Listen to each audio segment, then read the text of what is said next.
I'm standing here in this exquisite chapel of St. George at Windsor Castle, so close to where my beloved mother, the late Queen, is laid to rest with my dear father. I'm reminded of the deeply touching letters, cards, and messages which so many of you have sent my wife and myself, and I cannot thank you enough for the love and sympathy you have shown our whole family. Christmas is a particularly poignant time for all of us who have lost loved ones.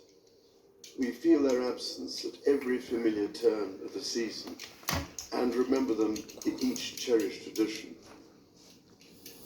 In the much-loved carol, O Little Town of Bethlehem, we sing of how in thy dark street shineth the everlasting light.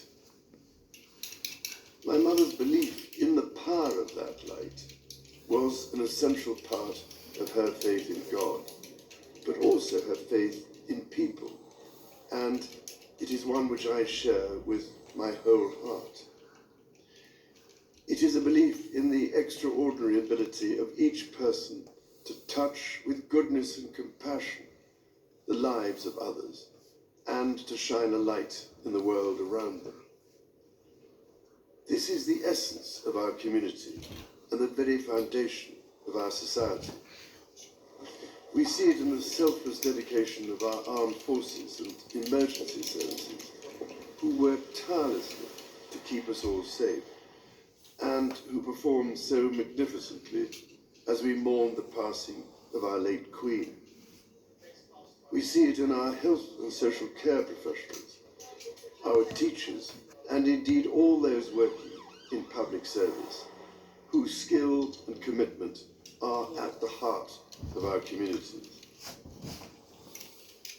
And at this time of great anxiety and hardship, be it for those around the world facing conflict, famine, or natural disaster, or for those at home finding ways to pay their bills and keep their families fed and warm, we see it in the humanity of people throughout our nations and the Commonwealth, who so readily respond to the plight of others.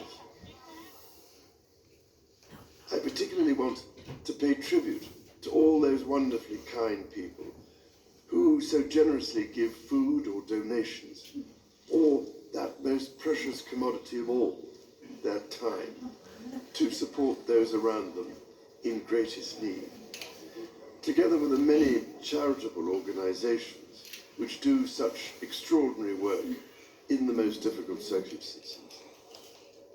Our churches, synagogues, mosques, temples, and gurdwaras have once again united in feeding the hungry, providing love and support throughout the year. Such heartfelt solidarity is the most inspiring expression of loving our neighbour as ourselves. The Prince and Princess of Wales recently visited Wales, shining a light on practical examples of this community spirit. Some years ago, I was able to fulfill a lifelong wish to visit Bethlehem and the Church of the Nativity. There I went down into the chapel of the manger and stood in silent reverence by the silver star that is inlaid on the floor and marks the place of our Lord Jesus Christ's birth.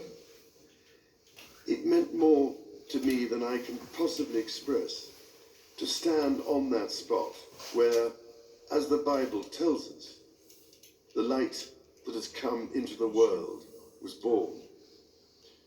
While Christmas is, of course, a Christian celebration, the power of light overcoming darkness is celebrated across the boundaries of faith and belief.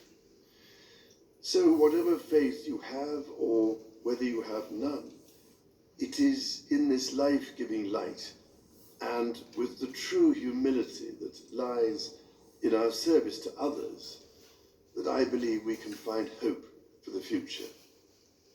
Let us therefore celebrate it together and cherish it always. heart, I wish each of you a Christmas of peace, happiness, and everlasting light.